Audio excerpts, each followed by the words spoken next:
Hi, everyone, and welcome to another episode of Ancient Warfare Answers with Murray. On my own again, and we're going to be answering a question. This one's a little bit, in a way, a follow-up to the last one. Not really. It wasn't intended to be a follow-up, but I said something in the last one, and I realized, that actually answers part of what we're about to talk about today. And so this is your weekly fill of Ancient Warfare tidbits and hopefully interesting things that we say. You can follow us on Patreon, www.patreon.com/Ancient Warfare Podcast. And then you can back us at one of three different levels. You can, of course, ask us a question there or in any other way that you can get hold of us. And today's question is, what happened to all the gear and supplies after a big battle? What did people tend to salvage? Now, the last one I talked about was about potable water and whether a victorious army, one of the points I brought up was a victorious army, if they took the enemy camp or supplies, even perhaps part of despoiling the enemy dead, might be to take their water supply, especially if you were, going without. Not only that, in terms of food supplies as well. So, losing a battle, if it's not in your own backyard, really is problematic in the sense that you might not only be without your baggage train, you'll be without water and food and needing to get away. So I think that those things in the source material are tending not to be emphasized. We get, lots of stories in the ancient sources about the baggage train got sacked or the enemy got into the baggage train or they attacked the baggage train. Not actually what's in the baggage train in any kind of detail, but, that is not only the source of, leftover equipment and camping materials and things like that. It's also food, extra weaponry, any valuables you're taking with you, all of that sort of stuff. And of course, you've also got several accounts of people sacking a camp, which again means that all of that stuff is there. It's just presumably set up. So that also is part of what happens at the end of a battle.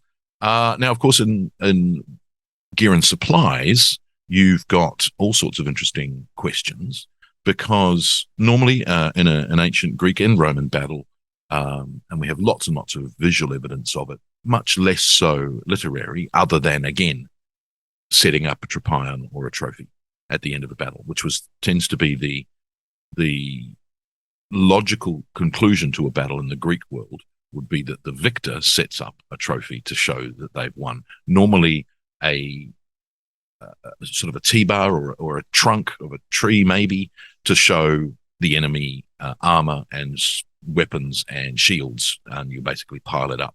And again, that's a really interesting thing, because you get those sorts of ideas. There's one in Thanos has one in the last MCU battles, the Infinity War. There's a tropaion set up.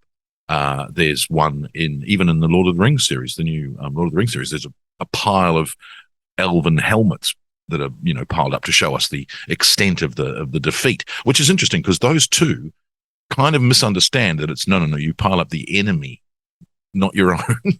So when you look at Greek and when you look at Roman coinage and the several sarcophagi, as well as not the arches. Well, yeah, I think there's a couple on arches as well, but also the columns of Marcus Aurelius and Trajan.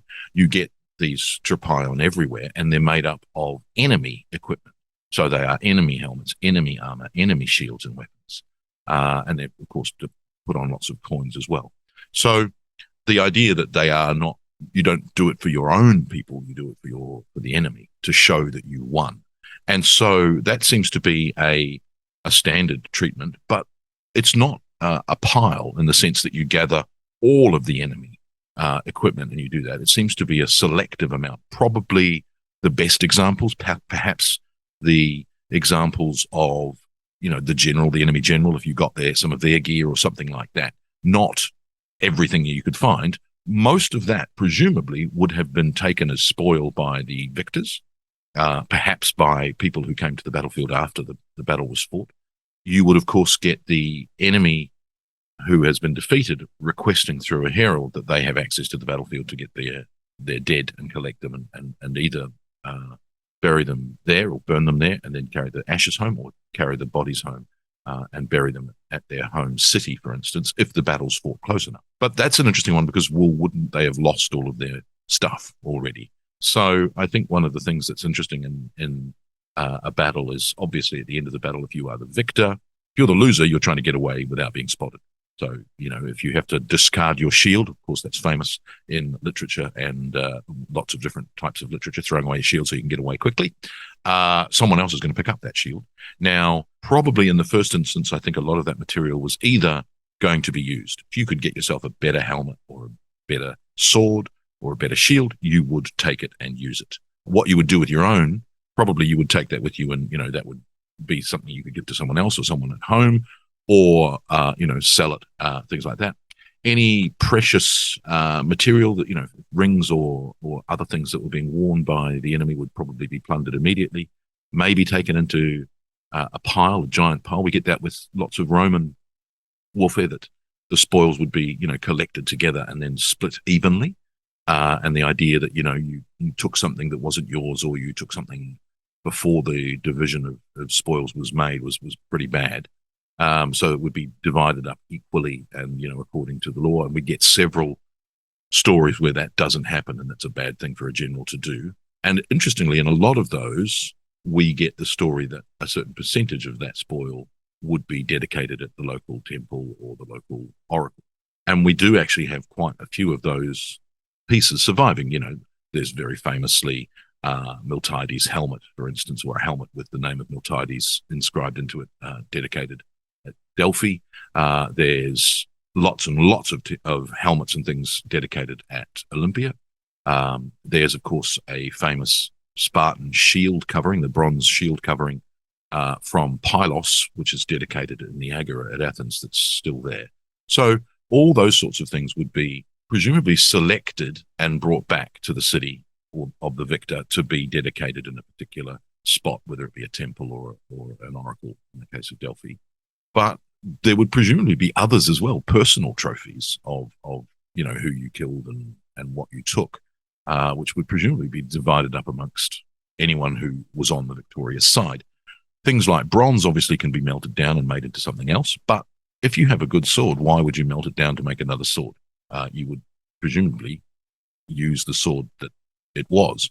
And I think in that sense, and the same with armor and especially helmets, is a lot of it, I think, has a lot longer life than we generally think of.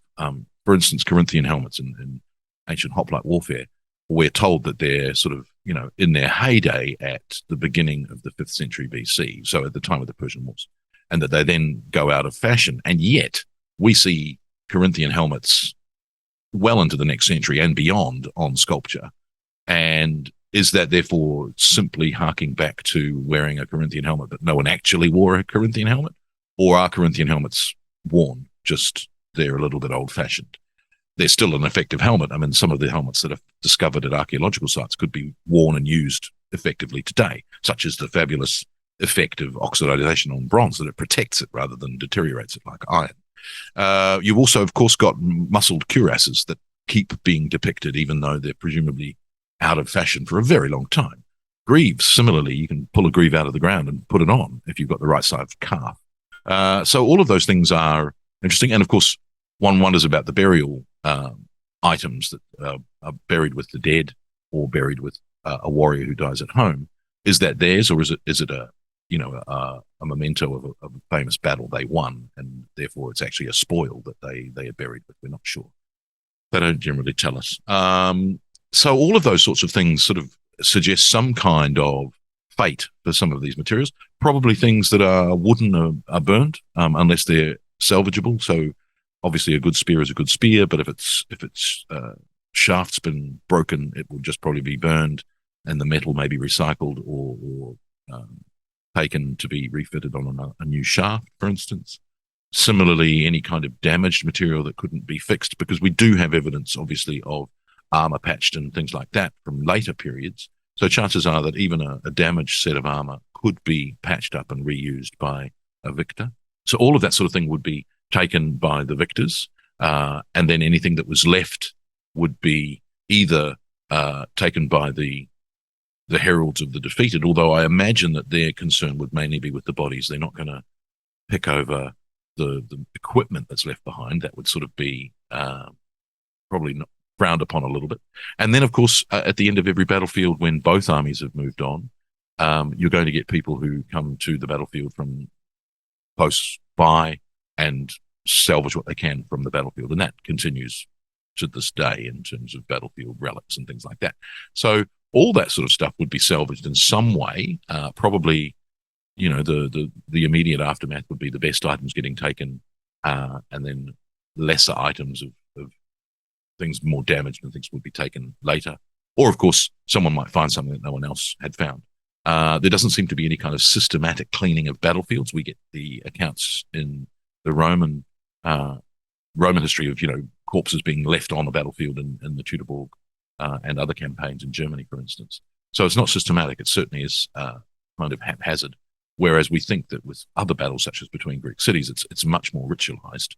But I would still think that there would be opportunism at play to take what was there on the battlefield from the defeated. And of course, the victors, any dead for the victors, their material presumably would be taken home to their families and presented to them once they, you know, the bodies had been buried or things like that.